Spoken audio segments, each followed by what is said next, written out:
जय जय श्री हरि। योगिनी एकादशी कथा। प्रत्येक वर्ष आषाढ़ माह के कृष्ण पक्ष की एकादशी तिथि को योगिनी एकादशी व्रत रखा जाता है।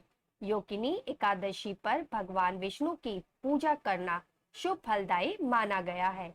जो भक्त योगिनी एकादशी पर भगवान विष्णु की पूजा अर्चना करते हैं, उन्हें पाप कर्मों से मुक्ति मिलती है।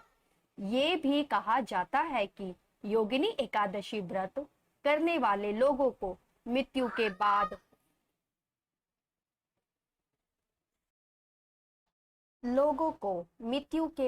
भगवान विष्णु के चरणों में जगह प्राप्त होती है।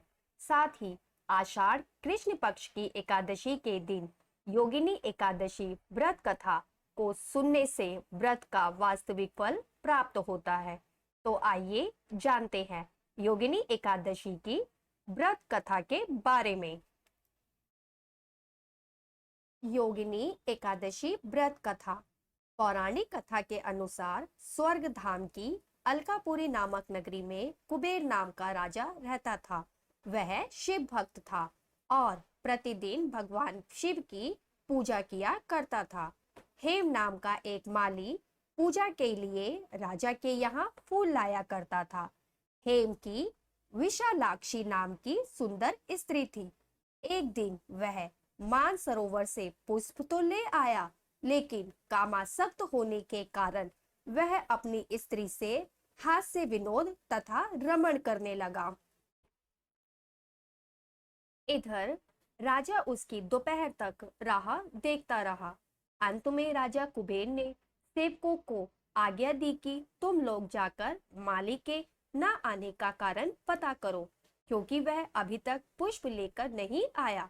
सेवकों ने कहा कि महाराज, वह पापी अति कामी है, अपनी स्त्री के साथ हास्य विनोद कर रहा होगा। यह सुनकर कुबेर क्रोधित हो गए और उसे बुलाया।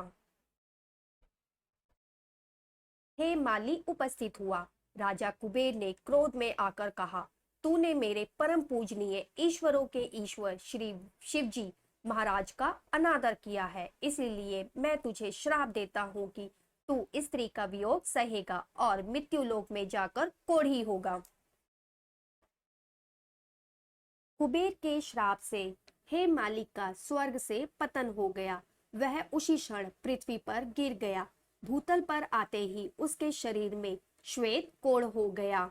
उसकी स्त्री भी उसी समय अंतर्ध्यान हो गई। मृत्यु लोक में आकर माली के ऊपर दुखों का पहाड़ टूट गया। वह जंगल में बिना अन्न और जल के भटकता रहा। रात्रि को निंद्रा भी नहीं आती थी, परंतु शिवजी की पूजा के प्रभाव से उसको पिछले जन्म की स्मृति का ज्ञान अवश्य रहा। घूमते घूमते एक दिन वह मार्कंडे ऋषि के आश्रम में पहुंच गया, जो अति वृद्ध थे और जिनका आश्रम ब्रह्मा जी की सभा के समान लगता था। हेम माली वहां जाकर उनके पैरों में पड़ गया।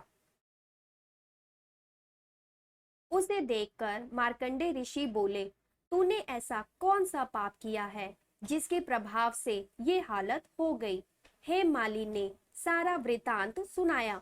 ये सुनकर ऋषि बोले, निश्चित ही तूने मेरे सम्मुख सत्य वचन कहे हैं, इसीलिए तेरे उद्धार के लिए मैं एक व्रत बताता हूँ। यदि तू आषाढ़ मास के कृष्ण पक्ष की योगिनी नामक एकादशी का विधि पूर्वक व्रत करेगा तो तेरे सब पाप नष्ट हो जाएंगे।